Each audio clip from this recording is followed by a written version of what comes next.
Hey all, and welcome to the Skeptic Hangout, the place where we sit back, relax, and chit chat about intriguing and sometimes controversial topics through the lens of skepticism. We are Richard and Laura, and today we are discussing Genesis, the one in the Bible, not the PlayStation. I know, I was disappointed too. So grab your English tea or your cafe Americano and join us as we circle back to last week's discussion to hit original sin, or that time that Adam threw a fit because his wife didn't want to sleep with him, so God made him a new one. Or that time when God threw a fit because he wasn't popular enough and he drowned the entire world, then Pinky promised he would never do it again. This is episode 58, Genesis.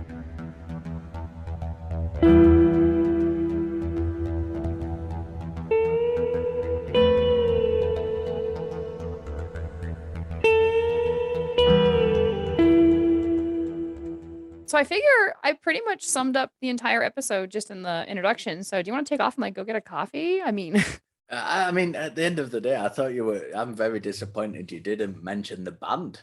I thought that's where you were going in your introduction. oh, the Genesis band. Oh, good old Phil Collins. I love them. No, um, when I was writing it, I thought of PlayStation. okay, so And Genesis. not the band. We're also not talking about the band, people. I'm so sorry. um, We have much more boring topics to cover today. yeah, unfortunately, the I want to say from the outset because we often say on this show about my interest in the kind of scriptural study from an academic perspective that Mhm. the Old Testament is not an area I have a great deal of knowledge in. So it's not going to be just a Richard talking about the academic principles of this, that, and the other, as it can sometimes be on the show when we get into kind of scriptural text. So it's not going to be that today. Although Instead, it will be Laura reading Genesis stories as though they were children's stories. Just that is no. one thing that happens.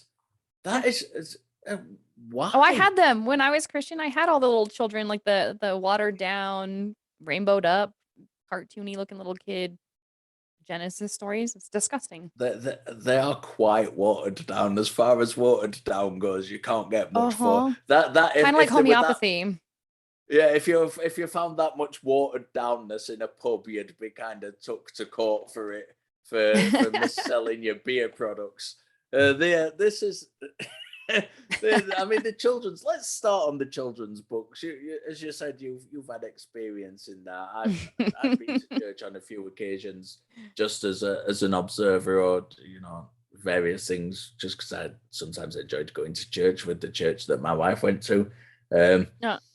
and sat in the kind of children's section and had a peruse through these books. So what do you think of the kind of disparity between the actual Genesis accounts and the children's stories? Oh God, in hindsight, it's absolutely disgusting. It's terrible because it's definitely a way of programming children to accept things that are absolutely unacceptable, that they would naturally be like, "No, that's wrong. No, uh-uh." But you change it to where it's acceptable to them and you get them really hooked in early. And then that way when they start to tackle the bigger problems, they're already so sold on the idea that now it's just a matter of explaining it away or sort of reframing it in their minds, like kinda introducing them to a little bit worse and a little bit worse and a little bit worse. Some people never even read the full Bible. Some people never even read all of Genesis, right? So they only have what the pastor says up on stage and the children's books. So let me tell you, the children's books, if you ever want just a really good, wholesome, loving picture of a God that just adores us, and you want like a really rosy picture of our past and who this Yahweh character is, read children's Christian books. Like they'll paint a very like even the flood is so lovely from a children's book perspective, right? Um, if you want to know a little bit more about God, like as written in the Bible, read the Bible, but they're going to be two different stories, like completely different stories. Um, so yeah, like I remember Veggie Tales. Oh my God, I used to watch Veggie Tales with my kids when I was Christian. And I still kind of love Veggie Tales. They're cute and funny and all that stuff. But like you talk about Jonah and the whale and Nineveh and all the people and the evil sins that they did and what Jonah did wrong. And they tell the story like, well, the people in Nineveh are bad because they're horrible people that go run around and hit each other with fish, and it shows all these people running around hitting each other with fish, right? And then and I mean it makes light of the whole story, the whole situation. But really Jonah, it's like that story is really gruesome when you actually read it. And it's a lot like Sodom and Gomorrah in terms of um damning a whole town based on their moral actions. You know what I'm saying? It's very, very similar. And Jonah was supposed to go warn them and make it all better and then refused to, blah, blah, blah, blah, blah. But it's a pretty gruesome tale. And I would say even Adam and Eve is pretty peculiar to say the least, but it's very cute when you read it from a children's book perspective with their little leaves over their little genitalia. How can I fail to see how Adam and Eve can be? I mean, and this is coming from someone who's not read these children's books, or other than just a quick flick through them. I fail to see how the Adam and Eve story can be portrayed as a cute and child-friendly story. It, it's, Yeah. Um, a lot of it has to do with the like ideas of perfection, right? Like you have this cute little garden, it's all beautiful, they can do whatever they want, they frolic. The pictures of Adam and Eve when they're naked, they're always standing behind a bush, so no fear, parents. There's no nudity in these children's stories, even though people used to not wear clothes. Um, until Adam and Eve went and disobeyed God and put clothes on. Because I think God likes nakedness, by the way. That's just an aside. But there's like this idea of like, well, God told them not to do it, and they listened to God. But then the evil snake came along, and the snake told the Adam and Eve not to listen to God, and so he talked Eve into disobeying God, and Eve went to Adam and was like, "Hey, Adam, let's disobey God," and then God was so forgiving and was like, "You shouldn't have disobeyed me. You should have told me." And now, I mean, it's just they do it in a way that's so now, when you disobey your parents, it's like Adam and Eve disobeying God, like they do it in a way that's very manipulative. But um and all the same messages are there. They're just done in a way that like they don't lie about like Adam eating from the tree of good and evil. They just make it less complicated. Like they oversimplify it, but they make it I don't know. They they make it more about how Adam and Eve were bad children and they disobeyed God, more so than they make it about God creating man and then punishing him for something that he was bound to do anyway because he was created by God with the nature to do that thing, right? Um, yeah, I, I was very Cynthia McDonald, our friend Cynthia McDonald, was yeah. on the non-profits recently, and I wasn't on the episode, and she kind of quoted me, and she said, as our friend Richard would say, "Go and read your fucking Bible," and it's something that I do say quite often, but it's very true because, as you alluded to then, a lot of Christians and a lot of people who believe these stories don't actually read the Bible themselves. And I implore you, if there are any Christians listening now who believe the Genesis account to be a kind of a literal account, and there are some out there, go and read the story of Genesis. Because one thing I can guarantee you, if you read the story of Genesis, is that the serpent did not lie. It Right, just did not lie at all. right. And God appears, although it's not explicit, God appears to be the one who did lie. And it's cast there's a lot of there's a kind of lot of Star Wars fan theories flying about the kind of the Jedi are the evil ones and the Empire are actually the goodies in the story. I don't know if you've heard this thing, I but it's it, yeah, bits of it, yeah. it's a thing where it's kind of the people portrayed in the stories who are the ultimate good are actually the bad ones, and you can certainly see that in Genesis as well. Yeah. The good guy may actually be the bad guy, and the serpent may be the one who's telling the truth after all. It's it's I think it's it's Go ahead. Go. No, go. I've done.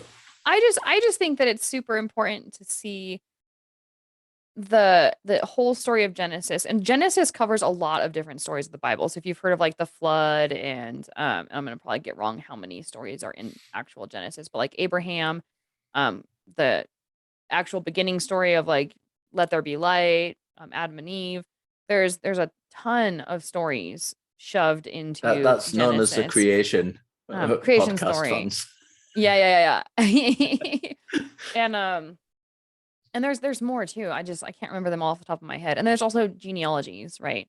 In or lineages, because it's slightly different. But That's in usually the Genesis point where anybody reading the Bible in a skips. linear kind of way gives up. Yeah, skips When they it. get to Like the lineages, the he begats begot and the begot. him, they begot them, they begot him, and he was this many years old when he had this person, and that many years old when he died. I mean, there's a lot of that in Genesis as well, so it is kind of hard to get through. But there's a lot packed into that one book, and I think it's super, super important to really, from my perspective, being the geek that I am, to keep it in its cultural context because you're right, like God, from our perspective in Genesis, is quite the moral monster. And Christians hate it when people point that out. Like, you just hate God. And it's like, no, I'm not hating God. I'm reading a story objectively from the outside. And this character that you've written in this book, or whoever wrote it, right, is not a great character. And when you start to look at it from the perspective of this was not about humanity, this was about a tribe, the Israelites. It was about a single tribe and their single God, right? During a time when different tribes worship different gods and it was just how it was. It was just acceptable. And on that point, I must interject Yeah. because it's a lot of the stories in there, the flood being one of them, Mhm. is actually thought to be borrowed from other tribes in the same Yeah. area, and so Yeah. to be passed The down. Epic So of it's Gilgamesh has a flood story too, yeah, yeah, which which is predates not dissimilar. Yeah. Well, yeah. True. I mean, the kind of academic idea behind this is that Mhm. the the stories were kind of passed on, but the kind of tribes who were retelling them just replaced the names Yeah. of the previous god with their own god. So Yeah. this is why a lot of these stories are in that particular area and at that particular time were kind of intermingled and retold in with their own Mhm. spin on it and their own god Yeah. on it. And now look at it from a human, like step back from the is this divine or not? And look at it from a human perspective. When you have death that is so sudden and so severe, like if you have an entire area of people wiped out, if you have all of their animals and their livelihood wiped out, if you have even like volcanoes or meteors or warfare where an entire tribe gets murdered and like the women raped and people enslaved and stuff, that's a lot to process and to justify it as, well, these are the justified actions of an angry God, or, oh, well, those people were just bad and we are still here today because we are good, and we survived that because we are good. That it sounds really selfish on its surface, right? Like, oh, Noah was the good guy, and moral objections to that aside, right? And so it was good that he survived and all the other people were bad. It's not just selfish, like, I'm good, you're bad. It's also like I can feel morally better about the idea of an entire world full of people being drowned if I'm sold on the idea that they deserved it, right? Yeah, And so we often hear simplistic kind of atheist objections yeah. to lots of different biblical stories, not just Genesis. One of the ones that comes in Genesis is that where did Cain and Abel's wives come from? Yeah. I Of even struggle with course, that as a Christian. Yeah. Genesis does mention other people other Yeah. than the thing, and I've heard of an apologetic, and I mentioned this recently somewhere, and I got a big response of I've never heard that before. I've never heard that Really? before, but I have heard the apologetic that when an apologetic, for those of you who may not be familiar, is a defense of usually faith, Explaining. or Yeah. your Christian ideas, or your religious ideas. Doesn't necessarily have to be Christian.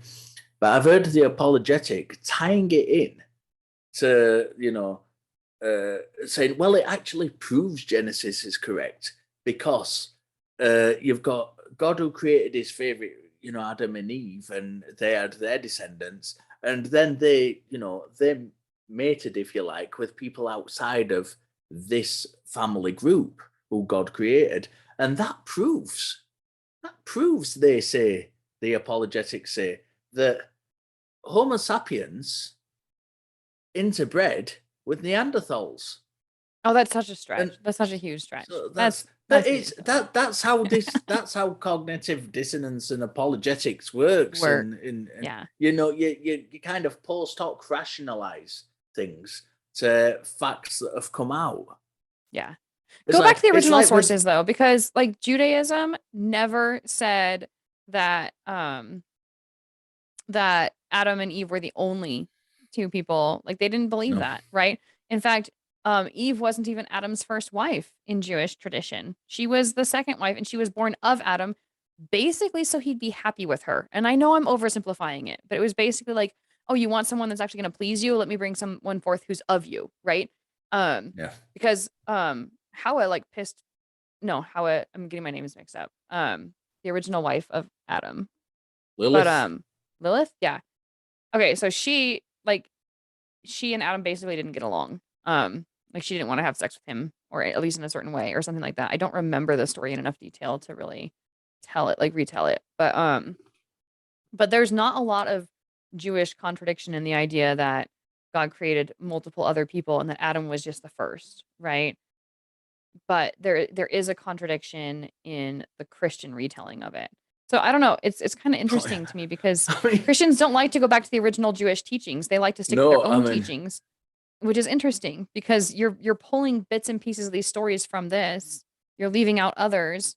You're creating a new narrative, and then you're saying, well, the old narrative bits and pieces justify the new narrative. It gets very, very convoluted very yeah, fast. and the even more so than Adam, God himself was supposed to have a wife, because Yeah. what has turned into the Christian God Hmm. was not only originally one God amongst many, Yeah.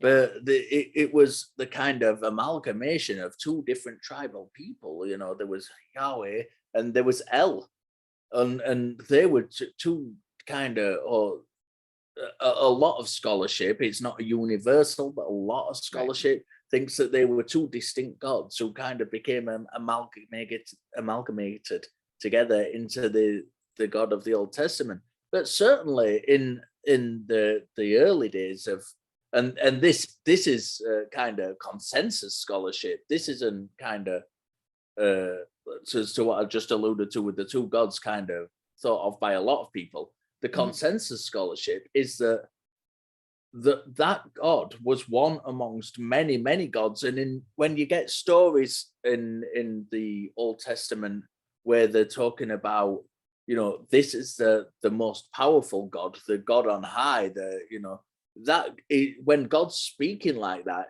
he's not saying I am the only God. He's saying I am the best of these different Yes. gods that are around. Yeah. You talk about cultural diffusion and like all these ideas get combined, and then you have this God that ends up being the God of the Israelites, right? But you have that even with Christianity, where there was the diffusion of ideas that led this Jewish offshoot to adopt these other ideas, and then that became Christianity. And then you have that in Islam. You have it in even in ancient Egypt. Like there, as a king would take over, the old gods of the old um empires, what do you call them? Like their dynasties or whatever. They Dynasties, yeah. would redefine what a god was, or reinvent, like, so you have like these blending of ideas. When you look at it in the future, you don't realize all of the different melding and shaping and changing Yeah. and ideas that went into what you now see as a concrete, solid, single work, right? And I think Genesis is a really good example of that, because you have a lot of different lore that's similar to lore in that area at that time, and similar to lore that predates biblical stories, right? And you think you have this really, really, really coherent story when you're a Christian presenting it as this linear, this is what happened. When you go back and look in history, it's actually a lot more complicated than that. And it plays like there's multiple flood myths, there's multiple creation stories, and it picks and borrows and chooses from these different things. I think people lose sight of what that really means, of the implication, or maybe they don't want to admit the implications of that, because implications are that it's not written by a god, right? And to challenge We that are would coming up suck. to a commercial break, but you've just hit on something that I think we should explore afterwards, and that is the kind of taking into account what we know from modern science. Mhm. How well does uh, do the various Genesis stories, if you're going to take them literally, and I'm not suggesting for 1 minute that all Christians do because they don't, Right. but for those who do take them literally, how well do they stack up against what we know now from modern science? Interesting. So let's go to a commercial break and we'll hit on that when we come back. Sounds good.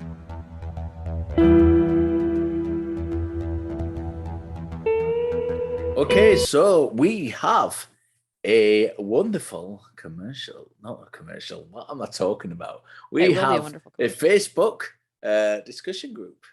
That's the word I was looking for, discussion. Where we would love to get your uh, feedback. I cannot speak. It happens on a regular basis. I blame too many chair shots from my wrestling career. The yeah. So we do have a Facebook discussion group. We would love you to go in there and comment on this and previous episodes, and don't even limit yourself to kind of what we're talking about. If you want to introduce a subject or suggest a subject, we have done shows in the past which have been purely suggestions of our listeners. So if you want to go in there and say, you want to hear us talk about how zebras got the stripes, or any other array of subject matter, go in there and suggest it, because we are more than happy to talk about anything. And let's get those ideas down in there. Laura, how can you get in touch with us if you want to get in touch with us and find out what we're doing? Yeah, okay. So we are on many platforms. We're kind of all over the place. So we have a link tree. So if you go to linktree/skeptic hangout, you can find all of our links to everything, including but not limited to our merch store. So that is a place where you can go if you want to help support us, or if you just want to pick up some really cool swag. It has the benefit of kind of doing both at once, no matter how you look at it. So if you want to pick up a mug, a pillow, a blanket, t-shirt, sweatshirt, I know that Richard is just chomping at the bits to see pictures of people in our shirts or hoodies or whatever it is that you want to put on. Put a mug on your head and take a picture of it. I think that'd be a good way of getting Richard tickled for just a moment. Um, but no, it's a great way to help us out, but it's also a great way to pick up some merchandise with some fun, either our logo or some of our catchphrases on it. So yeah, again, check And us out at if you take a photo of an actual living mouse on one of our mouse mats, I oh will gosh. take a photo of myself in a kilt and put that on the Facebook discussion group. That's a trade you cannot beat. You can't pass that up, people. So get that, get those mouse pictures up on social media. So once again, it is linktree/skeptic hangout. You can find all of our stuff there. So check it out.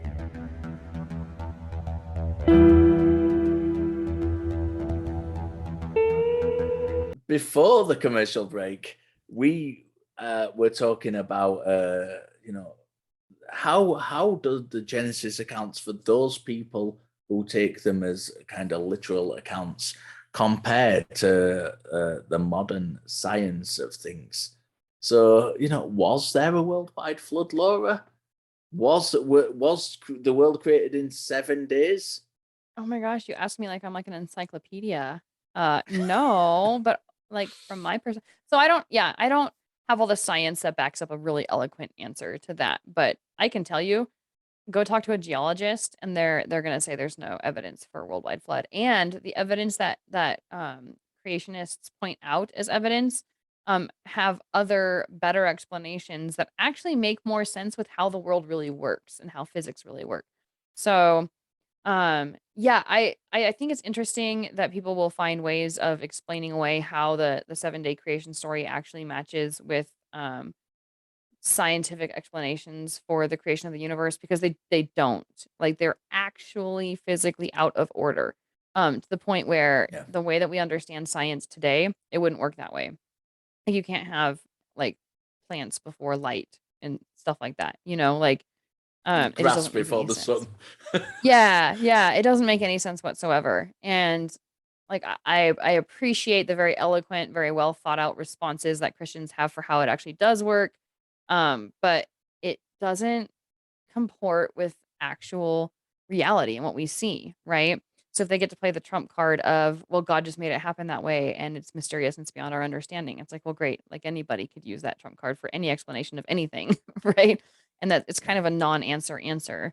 Um, so yeah, Genesis is like chock full of magic and spells and curses. And I know that, God, I almost hate saying that way because I don't like to purposely be offensive. And I know Christians hate it when you compare their theology to things like spell casting and cursing and stuff like that. But that's exactly what it is, right? Um, and like magic talking animals, right? There's a lot of that in the Old Testament, period. Um, but yeah, there's not a The lot about snake being the prime example in Genesis, yeah, or the serpent, not technically the snake, the serpent. it's a serpent. Yeah, who by the way has no ties or references whatsoever to Satan. I'm just gonna throw that out there, or the devil, both of which those concepts came later, and that's like a whole nother discussion. We could probably have a whole episode just on the devil. But yeah, there's not a lot about Genesis that really comports with reality. The closest that I would say you're gonna get is the lineages. Like that seems realistic when you're like, this person begot that person begot that person. And even that breaks down for multiple reasons. One, you have these incredibly long-lived, and then when he was 784, he gave birth to Josaphat or whatever, who lived to be 572. Like, it even starts to break down, but what I like about that in terms of intelligent writing is when you start to have these lineages, which was really important, to Jewish tradition and Jewish culture, it adds a level of believability, because why else would you record he begot he begot he begot he, right? If it wasn't true. And I can give you an answer to that. It's pretty easy to make it more believable, right? To Yeah, tie it it into the lends culture. legitimacy. The same Yes. thing happens in Buddhism. That in virtually every Buddhist tradition, you get these kind of lineages, and you can pick books up on Zen Buddhism, and you can read the lineage Mhm. from the teacher who wrote the book back down to the Buddha himself, and how that came about. And it's an important thing to legitimize your particular line, and it was Yeah. happening back then when Genesis was written as well. There's no better way to legitimize, and of course that was carried on in the New Testament with linking Christ to David. uh but Through there's through the no better way father. of, sorry, It's through through the the father. through Yes. through the father's Yeah. lineage. I just Yeah. sorry, whole Yeah, nother that. discussion. Let's not go there. Yeah, yeah, that's a faux pas that's generally Oops. ignored. Yeah.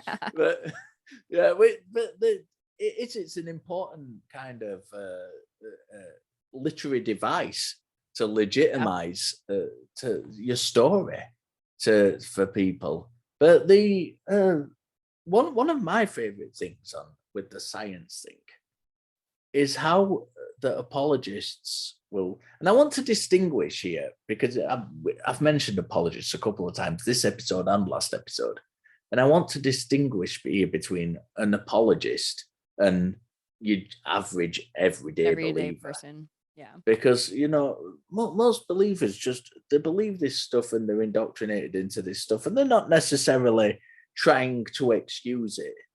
Whereas apologists, go out and there's whole universities dedicated They're trained to on certain things to teaching this and to say. yeah. Um, And well, one of the post hoc rationalization is exactly as it states. It's finding reason after the fact to give that doesn't necessarily causation is not correlation is not Correlation is not causation. causation. Yeah. That just because something is connected, it doesn't mean that one thing caused another. So and The other what thing they'll is, I do, want to like, interrupt you really quick before you get too far down. The other thing is having an explanation for something doesn't mean you're right. Like no, I can not at explain all. away like Yeah, why did my son do this weird random thing? Oh, well, he must have just been tired or he must have had too much sugar or whatever. You can add a justification to something after the fact that sounds good or seems legit, and that does not in any way mean that it's automatically true. And that is something that I think religious people in general miss. Like they can't yeah. quite wrap their mind around why that argument doesn't work. Yeah, and you find that a lot, just going off track a little bit from Mhm. but piggybacking on what you said, you find that a lot when you talk to many religious people. The one thing they will say is that can't be true because I don't understand it. Mhm. Just Because it because you doesn't make any don't sense. understand something or it doesn't make sense to you, it doesn't mean that it's not right. Is but going back to before we get too far down the kind of rabbit hole of fallacies and philosophy, uh, Mhm. these post hoc rationalizations people make is that there are many different flood legends from around the world, and some of them correlate time wise, some of them don't. But what religious apologists, Christian apologists especially, tend to do is say, look, this is evidence of a worldwide flood Mhm. because there's a flood legend in China, there's a flood legend in India, there's a flood legend in the Middle East. So this is evidence that there was a flood that went worldwide, and of course it's not. Yeah, It's so when there's evidence that people wrote that stories about floods local flood occurred. events. Yeah.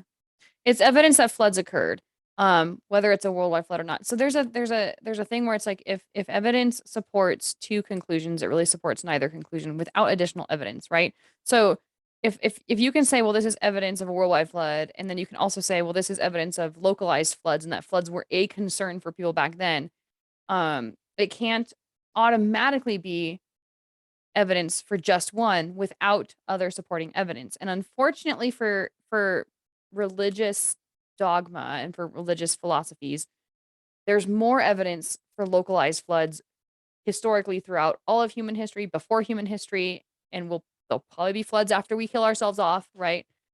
So stories about floods are more likely to be evidence for local floods than not.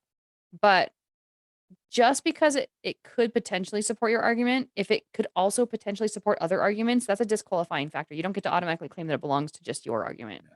And it's not just the localized flood things as well. There's Yeah. a lot of the things that are cited by creationists or religious apologists of like seashells at the top of mountains have got perfectly adequate explanations in with Mhm. plate tectonics and things like that, Mhm. which is there's a whole array of kind of excuses and apologies given as to why the Genesis account is correct, which have got perfectly adequate scientific explanations. And of course, then what you get into is this idea that science is somehow covering it up because they don't want the truth to be known. Whenever a conspiracy theory is cited as evidence towards a conclusion, then that I think that is where you have to start. Whether it's a flat Earth or the Genesis account or aliens abducting people, whenever it comes down to, yeah, but the fact that they're covering that up is evidence is should be taken with a huge, bucket full of salt. Not Yeah, even a so pinch. Let's take this. So you get these apologists who are coming up with these post hoc rationalizations about stuff and drawing all kind of different conspiracy theories into it as to why it's not the case. Um, I want to stress here that this isn't a universal Christian idea. And we've talked a lot about these kind of apologetics and Genesis being literal against science and the Genesis stories not being viable in what way. Not everybody considers Genesis to be a literal account. You know, the predominant opinion, especially in this day and age, is that it's allegory and things and uh, uh, of that nature. And that's an all other argument as to, you know, if it's allegory, where did sin come from? Because if Well, it's that was allegory, one thing that Adam we and didn't even Eve. touch on was original sin. So, and I know that that's unique to only certain Christian sects, like Catholicism, obviously being the biggest one. But original sin is something like a concept that we were going to go into, and like we kind of didn't. But that's huge. That is a big part of why the Adam and Eve story was so important to early Christians, like Catholic Christians, is the idea that we are kind of cursed by Adam and Eve's bad behavior and that we have a sinful nature that we now need to seek forgiveness for. That no matter what, nobody's blameless. Like everybody is gonna sin in one way or another throughout their lives, not because of human nature, but because of sin nature, right? Which Yeah, and there's really big differences when you start getting into the semantics of it, um, and the yeah, implications and of it. if you do want to hear more about sin in general, listen to last week's Last episode week's because episode, we yeah, had a whole episode on sin. Um, so right, we are coming up to the end of the show. This has been one of those where we could have gone in a million directions and talked much more on it. If there's anything you do want to talk about Genesis in particular, any stories you find particularly ridiculous, or any if you're a Christian, any kind of clarification you want to make from your viewpoint about what we've talked about, put it in the Facebook discussion group, and we're more than happy to engage with you. Laura, final thoughts on Genesis? so Genesis, okay, Genesis, we never mentioned this earlier, but it's the first book in the Bible. And it's what a lot of people would see as like the foundation. It's the creation story, how life got started and all that stuff. I'm really into mythology and I love like teaching mythology to my kids and we love exploring them. And as mythologies go, Jewish and Christian mythology and specifically Genesis, they're one of the least exciting and engaging mythologies. Like there's really nothing remarkable. Like there's some really great, really fun mythologies out there that are creative and bizarre, right? And as this one goes, yes, there's creativity. Yes, there's some really bizarre stuff in it, but it doesn't stand out very much among other mythologies. And I think that's important. Like there's nothing really remarkable. Every religious person wants to say that their religious text is remarkable for this reason or that reason, and they have their lists of reasons why and their arguments. But the Bible as a mythology and Genesis specifically is not very remarkable compared to the mythologies around that time. It blends in. It kind of it goes along with what people just thought during that time in that area. And it's not even really that exciting or fun. So Genesis to me, it's an intriguing concept only because Christianity is so prevalent around the world today. But as a work of literature and as a work of historical mythology, it's really kind of basic, kind of falls flat with me. That's and I know it's kind of more of a book review as my closing comments, but because I like to see the Bible as a literary piece and as a part of our historical mythology, I think it bears mentioning. Yeah, I just piggying back on something you piggybacking on something you said there, which was the kind of the fact that these creation myths occur and have similar aspects throughout different cultures. I did one of on my channel, Skeptic Hang. No, where Skeptic Take Hangout, aren't we? out. My channel, What Skeptic Takeout. I did an episode which was kind of a response to, I think it was a Mormon who'd kind of who took the literal account of Genesis and science to be in perfect harmony, and I kind of deconstructed that. And as part of that, Yeah. I did. Yeah, I didn't mean to snort just there. that's good. It's cool. Everybody needs a bit of snort in their life. That's not a drug reference. People don't do drugs. No, The that just means laugh at things that are funny. the and as part of that, I actually did a comparison of the kind of Genesis account and similar mythologies from all different cultures, from Mesoamerica to Africa to, and I also in that episode did a breakdown of the creation account compared to the science account, and to see exactly where the creation account got it right and wrong. So if you're interested in that, go and Huh. check that. I think it's episode 2 of Skeptic Takeout, if I remember rightly. Wow, way back A in the long beginning. time ago, yeah, a long Yeah. time ago. But it's really interesting, and I think there's even some shorts where I break it down a little bit. So yeah, go and check that out. But it's really interesting, kind of comparing what we know scientifically to the literal account. So yeah, I like it. that's it for Genesis. I'm sure we'll revisit Genesis at some point in the future. Yeah, we'll Um, have to get into original sin because we kind of gave it just a passing nod, but that was like a promise from last week is that we would get into a little bit more about how Genesis and sin, kind of how they work together.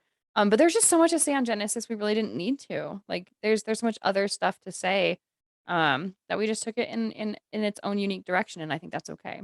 yeah, and with the 2 or 7 sets of animals on the ark, we'll leave that for you to put in the Ooh, Facebook discussion next group and time. tell us. Yeah. In the meantime, I am Richard, and And I'm Laura. we will see you next time. Thank you for listening. Goodbye. Bye.